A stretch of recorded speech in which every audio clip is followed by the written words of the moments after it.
Olá pessoas, esse aqui é mais um vídeo meu na internet. Bom, eu já fazia tempo querendo fazer um vídeo sobre o aborto, mas não vai ser esse vídeo aqui, tá? Eu não vou fazer esse vídeo sobre a questão do aborto, eu vou deixar bem claro porque são vídeos diferentes, tá? Esse vídeo aqui eu tô fazendo porque está sendo discutido essa semana no Supremo Tribunal Federal se é justo ou não descriminalizar, né? Ou seja, se dentro da justiça é possível descriminalizar o aborto em caso de anencefalia. O que é anencefalia? Encéfalo, ou seja, sem encéfalo. São embriões que possuem alguma má formação e que não desenvolvem o encéfalo, ou seja, a parte de dentro do crânio, né, o miolo, né, o cérebro e todos os outros acessórios. Tem vários graus disso daí. A maioria dos casos não desenvolve nada, mas muitas vezes acontece de deixar uma coisinha ou outra ali dentro. Eu vou te explicar isso daí mais pra frente. O redator da emenda, né, o ministro Marco Aurélio de Mello, ele disse, né, um argumento que, a meu ver, é irrefutável, de que a presença de cérebro é que categoriza a vida humana. Tanto é que quando uma pessoa é considerada morta é quando o cérebro para de funcionar, o que é chamado de morte cerebral. Ele ainda disse que o aborto seria considerado um atentado à vida humana em potencial, mas que um anencéfalo não é uma vida em potencial, sabe? Ele não vai ter vida potencial porque ele não tem cérebro. Esse foi o ponto que ele se prendeu. Por isso mesmo, baseado nesse argumento, que eu não vou falar nada sobre o aborto em geral, eu vou falar só sobre esse caso específico que está me deixando com bastante raiva. Ok, alguns vão falar que um anencéfalo pode ficar vivo por um bom tempo. Vivo, entre aspas. Tão vivo quanto um paciente com morte cerebral pode ficar, enquanto os aparelhos mantêm as funções básicas para as pessoas tirarem os órgãos que vão ser doados, sabe? Isso é manter vivo? É vivo artificialmente, através de aparelhos, sabe? Puxa, que vidão, hein? Sabe, você tem que estar sempre ligado a algum aparelho para ajudar na respiração ou alguma coisa assim. E em geral, essa criatura, ela vai ter poucos dias de vida. O geral são poucos dias de vida. Eventualmente chega a uma semana, mais de uma semana, sabe? Quando chega a um mês, o pessoal faz festa. Eu falei motivo de festa?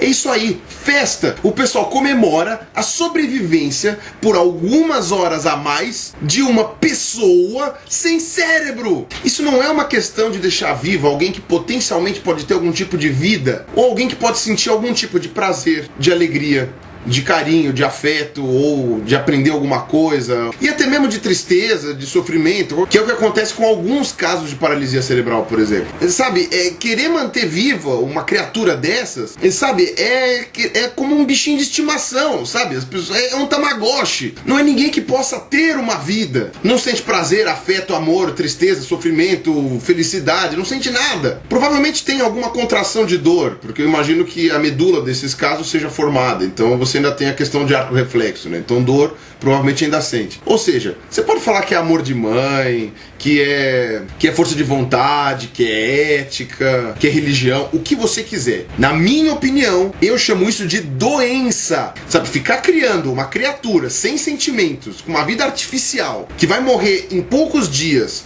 e achar que isso é bonito, isso é doença. Pra mim isso é doença. É algum tipo de carência maltratada, algum tipo de sadismo, sabe? Ou no pior dos casos é uma crueldade, sabe? Se você quiser ainda categorizar com alguma coisa humana nisso, sabe? Vale lembrar que a anencefalia não é acrania, não é microcefalia, não é um monte de outras doenças em que, apesar de ter sérios retardos mentais ou dificuldades mentais, a criança ainda consegue ter algum tipo de estímulo no mundo. Em alguns casos pode ter até aprendizado. A anencefalia é uma coisa diferente. Há níveis de anencefalia, mas a incapacidade de sobrevivência a longo prazo e longe de aparelhos é um padrão em todos os casos. O caso de anencéfalo mais longevo que teve, se não me engano, foi nos Estados Unidos. Foi um caso que durou acho que 2 anos vivo, alguma coisa assim. Aqui no Brasil a gente teve o caso de um ser que foi chamado de Marcela de Jesus, que foi o caso de uma anencéfala que não tinha córtex cerebral, sabe? Ela não tinha córtex cerebral,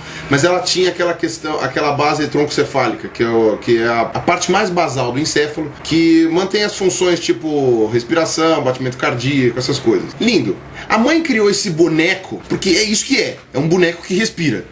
Porque até peixe tem córtex cerebral, um córtex cerebral ridículo. E a tal da Marcela de Jesus não tinha nem isso. Então é um boneco que respira, sabe? Que bate o coração. Então a mãe, né, manteve isso vivo por 1 ano e 8 meses. Ok, é um problema dela, sabe? A própria Marcela nunca tomou conhecimento da existência dela mesma. Pra vocês terem uma noção do que é isso. Foi algo só pra mãe. E essa Marcela foi uma exceção tão grande à regra que ela virou caso médio. Na maioria dos casos, nem a base do encéfalo é formada, ou seja, não morre em poucos dias. O ministro redator, o Marco Aurélio, ele não quer nem que se chame de aborto esse procedimento. Ele quer que se chame de interrupção da gravidez ou de adiantamento do parto. Porque afinal, se você está tirando alguma coisa que não tem condição nenhuma de sobreviver de dentro do canal vaginal da mulher, então não pode ser um aborto. Se for assim, uma menstruação é um aborto. A votação realizada deu 5 votos a favor da descriminalização desses casos e só 1 contra, o tal do Ricardo Lewandowski lá, que ele disse que se baseia em alguma prerrogativa legal, porque o Código Penal proíbe isso e eles não estão votando uma modificação do Código Penal. Alguma coisa assim, eu não entendi. Mas no fundo ele acabou dando algum argumento ético, religioso, enfim, que eu vou falar depois. É incrível como quem gera essa punhetação é sempre um homem. Nunca é uma mulher que tem que ficar 9 meses no bucho com uma criatura que não tem condições de ficar viva. Bom, agora vamos para o mais imbecil e inacreditável dessa discussão. O que está em debate não é uma lei que obriga as pessoas a abortar um feto anencéfalo. Não é uma lei que prevê uma multa por quem mantiver por mais de 72 horas vivo um anencéfalo. Não é uma lei que define que é proibido ter gravidez de anencéfalo. É uma lei que permite a mãe que quiser interromper uma gravidez sabendo que a criança vai ser anencéfala, sem ser presa, sem ser considerada uma criminosa. As mães, como a da Marcela de Jesus lá, vão poder continuar criando as suas bonecas que respiram livremente, sabe, sem ter problema nenhum. Isso não vai ser modificado. Não é isso que está sendo votado. Mas as mães que acham isso o cúmulo do sadismo, do sofrimento desnecessário, da perda de tempo, da crueldade com elas mesmas, vão poder interromper essa gravidez sem problemas na justiça, sem ter que fazer isso em clínicas clandestinas e passar por complicações piores ainda, sem ter que ficar chorando todo dia, sem ter que ter vontade de se matar todo dia, sem ter que sentir dor de parto, inconveniência na gravidez, mudança do corpo, dinheiro gasto, cuidados médicos, por uma gestação que não vai dar em nada. Ainda tem que registrar nascimento, registrar o óbito, sabe? É um sofrimento físico e psicológico desnecessário para a mãe. O ministro Marco Aurélio, inclusive, fez a redação desse texto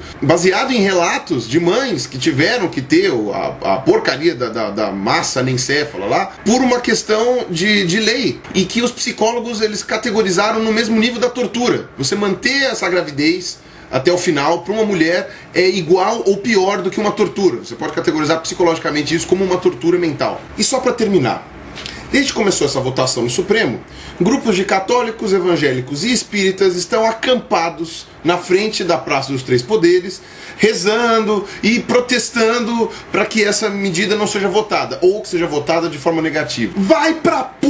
eu pariu! Não tem como discordar do Hitchens, cara, quando ele fala que a religião envenena tudo. Qual é a grande preocupação dessa gente? Até hoje eu não consigo entender. Pobre viver na miséria enquanto político ganha 30 mil, tudo bem. Você não vê ninguém protestando com relação a isso. Milhares morrem no trânsito todos os anos. Quantas passeatas de religiosos você vê tentando forçar a mudança da lei seca? Milhares morrem por ano vítima de tráfico de drogas. Quantos religiosos você vê fazendo passeata em Brasília, propondo alguma mudança na lei para diminuir esse problema, que é um problema de saúde pública que a gente enfrenta, sejam as drogas lícitas ou as ilícitas? Meia dúzia, sabe? Um punhado de religiosos faz isso, sabe? Gente que atravessa a rua e é atropelado, sabe? Gente que toma tiro, nem sabe por quê, por causa do tráfico, sabe? Aí isso que deveria ter uma mobilização que, independente de valores religiosos, é uma coisa efetivamente ruim, você não vê eles fazendo nada. Agora, quando é uma coisa que vai interferir apenas na vida da mulher gestante e dessa criança vegetativa que talvez possa nascer, e ainda assim uma liberdade de escolha, ela pode ou não interromper essa gravidez se ela não quiser, aí vem um monte desses hipócritas de merda fazer passeata na frente do Supremo. Aí beleza, aí teve até alguns parlamentares que quiseram pedir o impeachment do Marco Aurélio, porque disseram que ele deu a opinião dele antes da votação, e aí isso seria impugnação. Tudo bem, acho que foi isso que guiou esse processo, que eu acho que não deu em nada, sei lá como é que vai ser isso aí. Mas aí você vai ver quem foi que sugeriu o impeachment do Marco Aurélio. A bancada evangélica e católica. Quer dizer, não adianta, cara, misturar a política com religião, só dá bosta. Não tem jeito, sabe? É o fim da picada, sabe? Eu perco a paciência, viu? Ó, falou aí pra vocês.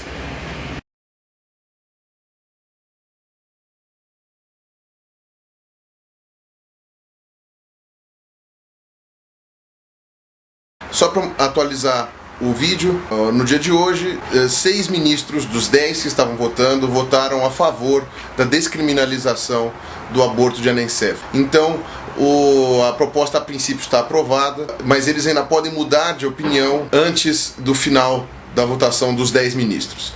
Mas até agora o único que estava contra ainda era o Lewandowski. Vale lembrar que o Marco Aurélio de Mello merece aplausos pela atuação dele nesse caso, tá? E que, apesar dele não estar fazendo mais que obrigação, é tão difícil você encontrar alguém com meio neurônio lá que você até fica impressionado quando isso acontece. Vale lembrar que essa proposta é de 2004. Ela foi sugerida pela Confederação Nacional dos Trabalhadores de Saúde, ou seja, 8 anos atrás. Tá? Isso foi proposto e agora que eles estão votando. Então, quer dizer, se realmente essa medida for mantida e o aborto em caso de anencefalia for descriminalizado, é um exemplo que nós estamos tendo de que nós estamos realmente rumando para uma democracia, sabe? Em que a gente não tem que obrigar pessoas a sofrerem sem necessidade nenhuma. E, principalmente, elimina uma vergonha brasileira para o mundo. Porque até hoje isso é um tabu já totalmente sem propósito na legislação brasileira, tá? Então isso aqui só para finalizar o que eu tinha deixado no resto do vídeo, tá bom? Então, falou!